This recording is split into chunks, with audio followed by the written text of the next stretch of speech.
Hey there, welcome to the Movie Review Mom YouTube channel. If this is the first time you've been here, yay, welcome. I'm so glad you're here. I'm so glad you found me. I've been waiting for you. And if you're a returning subscriber, yay, thank you so much. I truly appreciate your support. Keep those comments coming down below. As you know, as a subscriber, I always reply to everything that everybody posts. So I love hearing your comments. So as you subscribers also know, my goal is to give you the heads up on filmmaking quality and content so that you can decide whether or not you want to spend time or money or both watching a particular film. So today, the movie I'm reviewing is called Arthur the King. I'm really excited to share this one with you.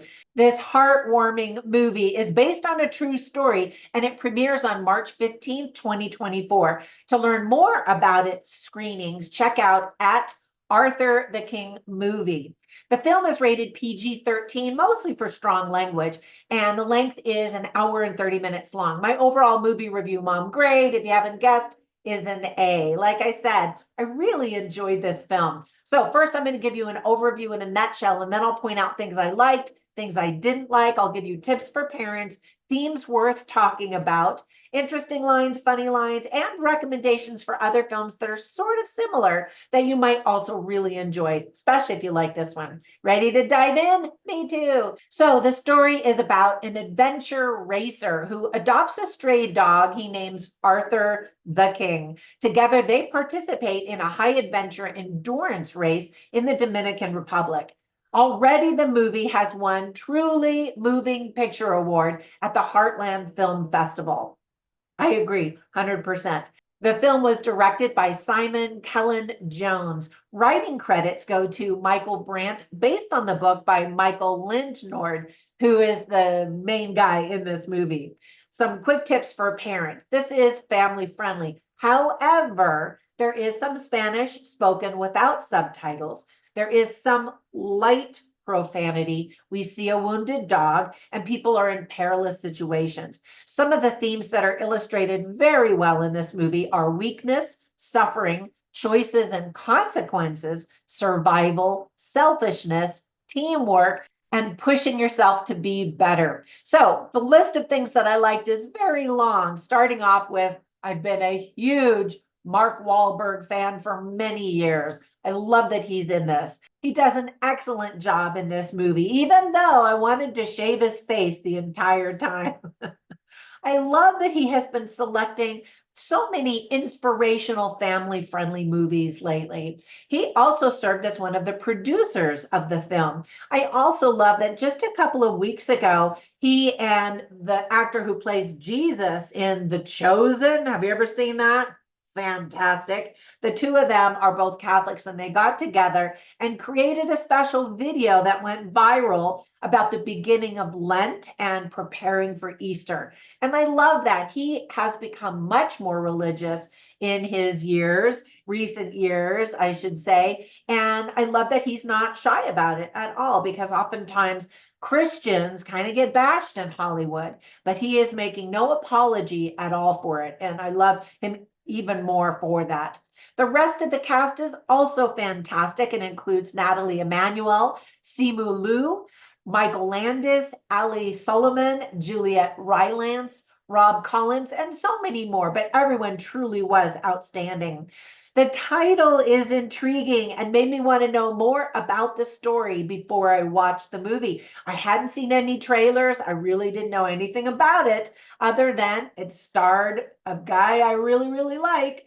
And I was not disappointed at all. The movie poster instantly shows us that both characters are scruffy fighters. We don't get to see Bear Grylls, but we hear his voice as the race announcer, which I thought was appropriate because he's so into the extreme high adventure type of stuff. Fun fact, the word peligro means danger in Spanish. Now that's an important word because something happens and these high adventure guys are taking a shortcut and they see the sign and one of them says, anybody know what peligro means? And I'm like, oh my gosh, they're in trouble because they didn't know. And so no spoilers, but stuff happens. I admire those who run these high endurance races. It looks like complete torture to me, which makes me admire them all the more. There are some really great sound effects in this film that are noticeable. We learn about the Arthur Foundation at the end of the film, whose mission is to save animals who are in need. And it's truly inspiring. You will cry, bring tissues. When the movie ended, the audience that I was sitting in, or the theater that I was sitting in, clapped it very enthusiastically. And after the press screener that I was invited to see, I heard a woman say, "That was one of the best movies I've seen in a long time." And again, I agree. It was just lovely. There is a villain of sorts, but even he is a likable guy by the end of the movie. Very impressive cinematography by Jacques Jouffret. And some of the scenes that they filmed, I kept thinking, how did they do that? That's amazing. And it doesn't look like a bunch of green screens. It looks like they are actually out there in it. Although I know there had to have been some special effects involved, and they were very good. So keep watching during the final rolling credits to see pictures of the real people involved in the events of the true story. I always love it when they do that. Now, with all of that praise, there were just a couple of things that I thought I didn't like or could have been done better or differently. For example, fair warning, if you get vertigo and you don't like heights, you're definitely going to need to close your eyes a couple of times. One scene is when you see people rock climbing on a mountain in Oahu, Hawaii. And that is no joke out there. I had a friend of mine who was in Hawaii on a rainy, drizzly day, and there were rock climbers going up a very steep mountain. And my friend was like, "That's not a good idea." And sure enough, one of them fell to their death. And he saw it. And I was just like, why do people rock climb? My daughter-in-law loves rock climbing. I'm like, can't you take up tennis? It makes me so nervous. But anyway, another scene is when they're ziplining in the Dominican Republic. Now, it's hard to see what's going on in the night scenes when it's raining, especially. But other than that, the film is very well lit. Most things occur during the daytime, and we see every little thing that's going on in the picture. And there's a lot to see. Now, whenever I watch movies and take notes, I always write down funny lines and interesting lines simply so I can share them with you so you can get a taste of the dialogue, the script writing quality, and all of that. So you can see all of the lines on my written review at moviereviewmom.com, but I'll share some of them with you right now. So when it comes to funny lines, we've got Michael Lindnord. He's the one that's played by Mark Wahlberg, and he's talking to Leo, one of the guys on his team, who's played by Simu Liu. And so Mark Wahlberg says, "It's my team, Leo, but I'm going to give you a voice." And then Leo says, "It's going to be a loud one." And then Mark Wahlberg laughs and says, "It always is."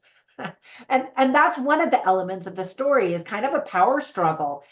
Whose team is it, and where does teamwork play in if it's one person in charge, kind of a thing? And so there's some interesting discussion and some growth along those lines. Another moment when the characters are in danger is when Mark Wahlberg says, "My wife would be so mad if she knew I was up here right now." And I was going to share another funny line with you, but I realized it's a spoiler, so I'm not going to tell you that.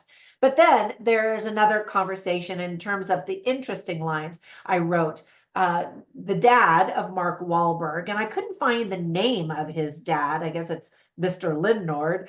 But anyway, he says to his son, "People want roots."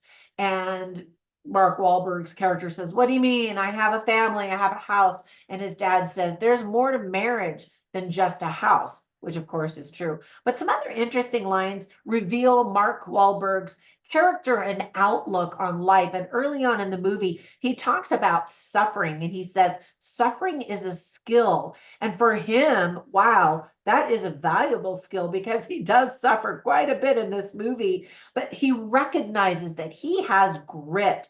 And that is something we don't see in the world that much anymore, at least here in America. We are so spoiled with easy living compared to the majority of the world. And he recognizes that if you can suffer, you can do anything. Thought that was interesting. And then another line that he says is, "We push, we suffer, we win."